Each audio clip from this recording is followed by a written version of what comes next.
Something is wrong, you can feel it. Not bad news on TV wrong, but something deeper, like the whole machinery of society is still running, but it's making a sound it wasn't making before. And here's what the numbers actually show. In 2024, the world's most comprehensive democracy research organization found that global democracy has collapsed back to 1985 levels. Not in dictatorships, not in failing states. In Western Europe and North America, the oldest democracies on Earth are declining faster than almost anywhere else right now. That same year, the U.S. Surgeon General, a government doctor, not a political commentator, declared loneliness a national epidemic. More than half of Americans in the most connected country in human history reported feeling measurably, clinically alone. If you've watched any election recently anywhere in the West, you already know the third thing. In poll after poll across the West, voters say they want change. But when asked what kind, the most common answer isn't a policy. It's a person, someone who looks angry enough, someone who promises to burn the whole thing down. And underneath all of it, in almost every Western country, the deepest political divide is no longer left versus right. It's the people who left versus the people who stayed. The cities against everywhere else. Two groups who no longer seem able to speak the same language or understand what the other one actually needs.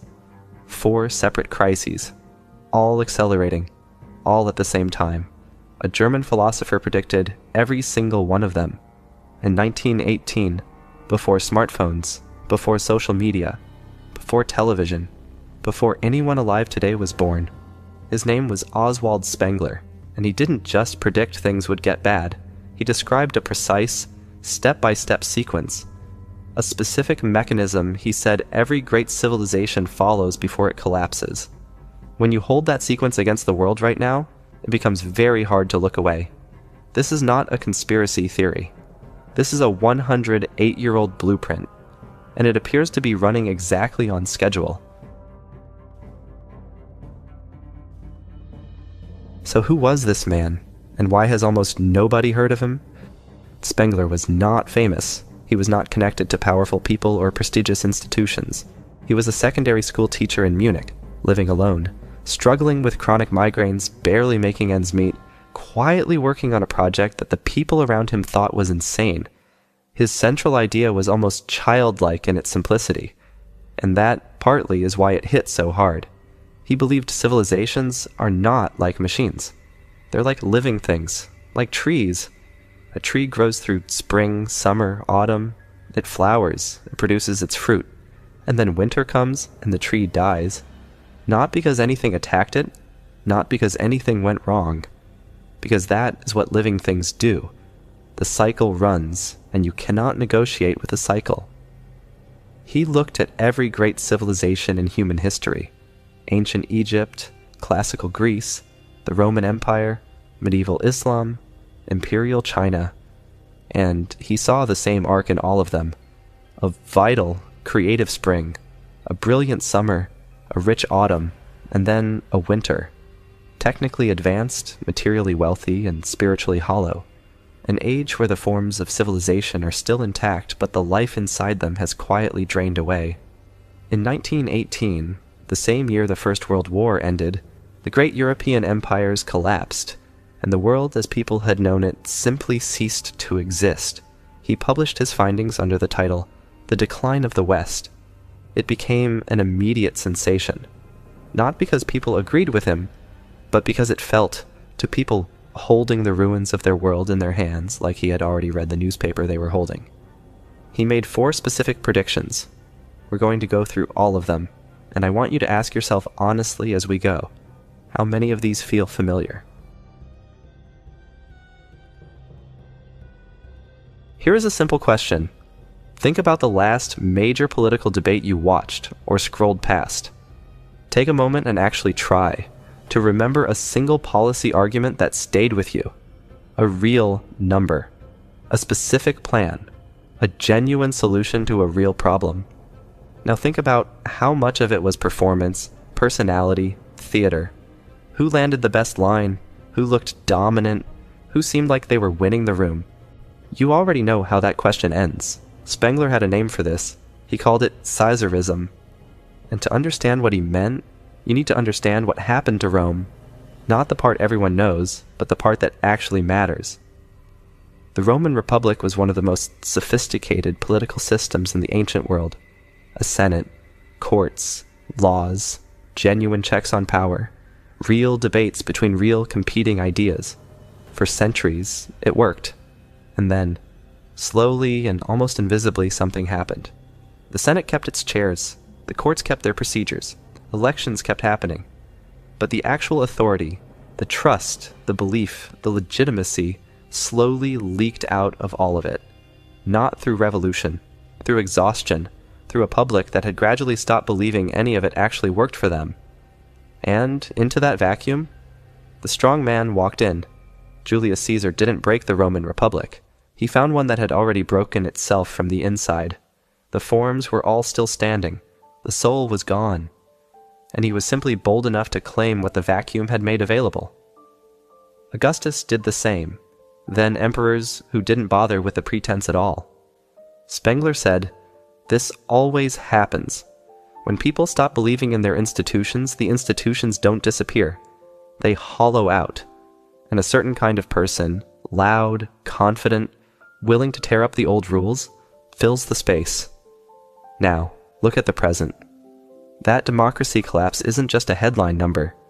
The VDem Institute's decade of tracking reveals something far more specific. It's a recognizable pattern. A rapid concentration of authority in single figures, the deliberate weakening of courts and oversight institutions, and a public so exhausted with the old system that it welcomes the concentration rather than resisting it. Spengler didn't just predict the decline, he predicted the exact shape of how it happens.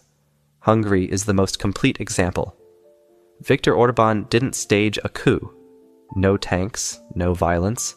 He simply won elections, and then legally, through parliamentary majorities and constitutional amendments, packed courts, rewrote media ownership laws, redesigned the electoral system. Today, Hungary is classified by independent researchers as a competitive authoritarian state. It still holds elections. They just don't really determine anything anymore. The Senate of Rome still has its chairs. The building is beautiful. The ceremonies continue. What happens inside no longer matters. But here is what Spengler insists you understand, and this is the part that changes how you see everything that follows. This is not a story about Viktor Orban, or about any specific political figure anywhere. The individual is almost beside the point. The vacuum creates the Caesar, not the other way around. And what fills that vacuum? That is exactly what the next prediction answers, and it hits closer to home than most people are comfortable admitting. Let me ask you something personal before we go any further. When was the last time you made something, or joined something, or contributed to something that you knew would still matter after you were gone? Not a career achievement, not a viral post, not a moment of individual success, something genuinely larger than you, something that belonged to more people than just you. If that question feels strange or distant, Spengler says that feeling is the whole story. He drew a line between two things that most people treat as the same, culture and civilization. In his framework, these are not just different words, they are opposites. Culture is alive. It's what a civilization produces when it genuinely believes in something, when its art, music, architecture, and stories grow from a shared set of values that people actually hold. Culture isn't a product to consume, it's something you participate in. You don't watch a cathedral. You enter it. You're part of it. It was built by people who would die before it was finished, for people who hadn't been born yet, and it belongs to all of them together. That's culture. It grows from something real, and it points towards something larger than any individual. Late civilization is what's left when that's gone. The concerts still happen. The films still get made. The art galleries are open, but they're products now, not expressions. And the content that rises to the top isn't the deepest. It's the most stimulating, the most optimized for keeping your attention from drifting. TikTok doesn't ask what you find meaningful. It measures what stops your thumb and gives you more of it. That single sentence describes the entire architecture of modern entertainment, and it has no mechanism, not one, for caring whether you feel better or worse when you put the phone down. That loneliness epidemic is not just a public health crisis, it is a civilizational signal. The most connected generation in human history is the loneliest on record, not despite the connection, but in some measurable way because of it. Multiple controlled studies have confirmed what most people already sense. The more time you spend on social media, the lonelier you tend to feel. Not marginally, significantly. And experiments show that even modest reductions in social media use produce measurable reductions in loneliness within weeks. Spengler would have pointed to one thing. Connection requires shared meaning, not just shared content. You can watch the same video as 2 billion other people and feel completely, utterly isolated. Because what you need is not stimulation. What you actually need is to belong to something real. Something that was there before you and will be there after you. And here is the part that nobody in the attention economy wants you to understand. The algorithm was designed to maximize your time on the platform. That is its only actual goal. Your sense of meaning, your sense of belonging, your feeling that your life connects to something larger. These things are simply irrelevant to that goal. If keeping you a little lonely keeps you scrolling, the machine has no reason to object. You are not broken for feeling empty in the middle of all this content. You are responding correctly to something that was designed to hold your attention, not to nourish your life. Alexis de Tocqueville saw a version of this coming in 1840. He warned that the quiet end of free civilization wouldn't arrive through violence. It would arrive through comfort, a soft, all-encompassing power that keeps people in what he called perpetual childhood. Entertained, provided for, and slowly relieved of the burden of thinking or building anything for themselves. He called it soft despotism. He thought it was the democratic world's deepest vulnerability. He wrote that 80 years before Spengler. Neither of them had seen a smartphone. Both of them were describing one. This is what the collapse looks like at the individual level, inside each person, quietly, behind the screen. But Spengler also predicted what this hollowing out looks like when you zoom out, across entire cities, entire regions, entire classes of people. And that prediction explains the political divide that nobody in power seems able to close. Here is something that almost everyone on every side of politics will privately recognize as true, even if they'd never admit it about their own side. Something has gone deeply, strangely wrong with political life. It's not just that people disagree. People have always disagreed. It's that the disagreement has become total. The other side isn't just wrong anymore. They're a threat. The stakes of every election feel existential. Politics has started to feel less like a system for managing a society and more like the central story of people's lives, the thing that tells you who your people are, who your enemies are, what you're fighting for and what you're fighting against. That isn't politics. That is religion. And Spengler, writing in 1918, predicted this specific transformation. He called it the second religiosity. His argument, the great modern ideologies, liberalism, socialism, nationalism, progressive universalism, were never as purely rational as their believers thought. Underneath the policy proposals, they borrowed the emotional architecture of religious belief, the sacred purpose, the moral clarity, the community of true believers, the story that tells you who you are and who the enemy is. They just translated it to secular language. And when those ideologies failed to fill the hole that actual community, actual tradition, and actual shared meaning once filled, people didn't respond by becoming more logical. They became more tribal. They reached for something that doesn't need to be argued for, something that gives you finally the sense that you're not alone.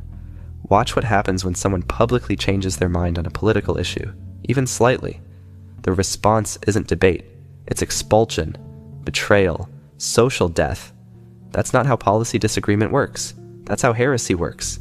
The language, the rituals, the punishment, it's identical to how religious communities have always treated those who deviate from doctrine.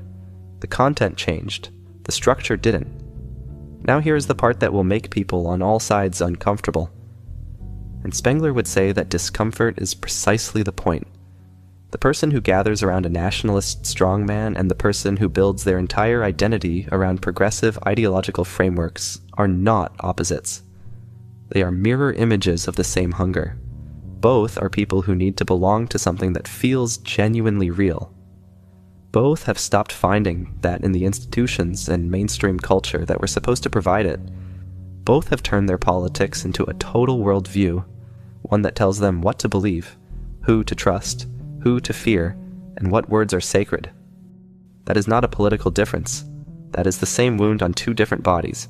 Spengler's point isn't that the political positions are equivalent, it's that the underlying hunger is identical, and that hunger is a symptom of a civilization that has stopped producing genuine meaning, leaving people to build substitutes out of whatever materials are at hand. If he's right, and the data on political polarization suggests he might be, then winning the political argument doesn't solve the underlying problem. It just changes the shape of the symptom. The whole stays. It just gets a new name. This is the prediction that gets talked about the least, and it might be the one that explains the most. Spengler described what he called the world city, the massive global metropolis, and he said it was not a sign of civilizational health. It was a symptom of something essential being lost.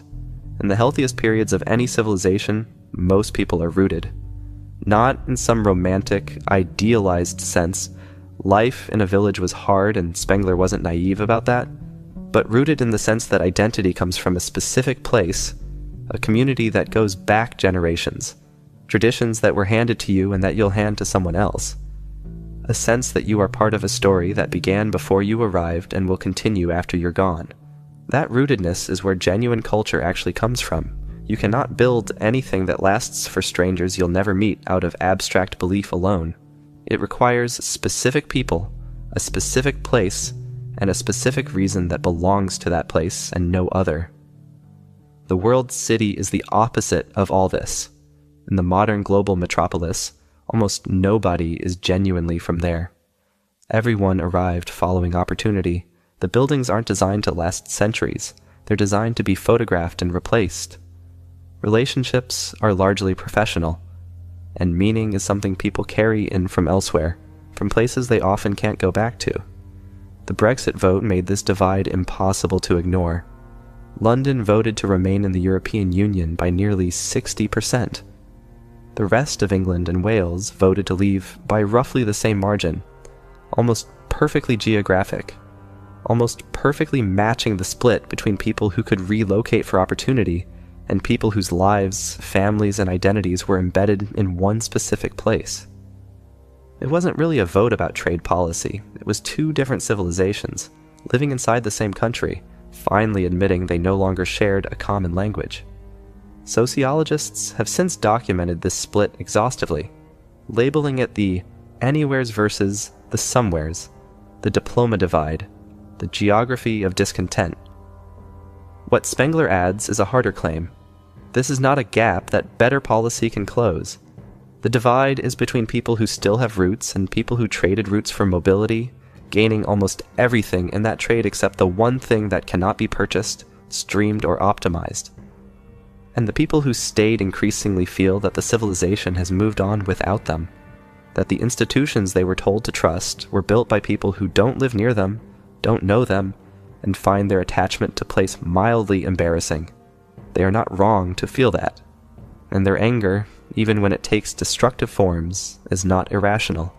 It is the response of people whose hunger is real, whose loss is real, and whose world has stopped offering them anything that actually feeds it.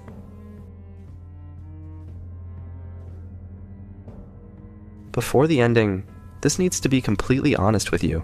Spengler was not right about everything. His framework is too rigid. He believed civilizations follow a biological timetable, inevitable, unstoppable, mechanical, and history is considerably messier than that. Civilizations borrow from each other, reinvent themselves, find unexpected sources of renewal. The United States, a civilization built almost entirely from transplanted traditions, disrupts his organic model in important ways. Some serious historians argue he was simply a man of his catastrophic moment, reading the collapse of 1918 backward and forward into a universal theory and calling it destiny. These are fair criticisms. Hold them. But you don't have to accept the whole theory to recognize the mechanisms, the hollowing of institutions, the replacement of meaning with entertainment, the return of tribal belonging when secular life fails to provide it, the divide between the rooted and the rootless. These are not just Spengler's ideas anymore.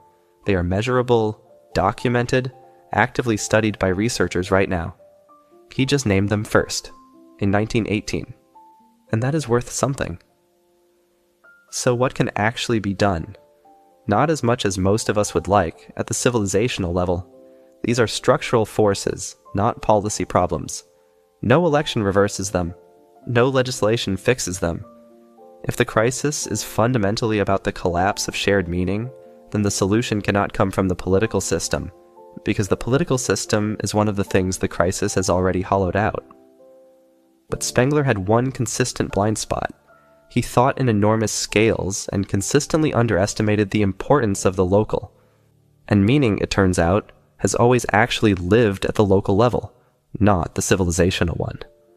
What the research on genuine belonging consistently shows is this: people do not find durable meaning in ideological movements or digital communities or the abstract tribes of social media. They find it in specific people, in physical places, in things they have built or maintained or sacrificed for together. A real community requires your physical presence. It is slightly diminished when you don't show up. You're not optional to it. A local choir, a sports club with a real history, a congregation, a community garden, something that exists in a specific place and that carries something forward that began before you. It won't reverse the arc of Western civilization, but it operates at the only level where human life is actually lived, not the civilizational one, the local one, the specific, the place you can reach on foot.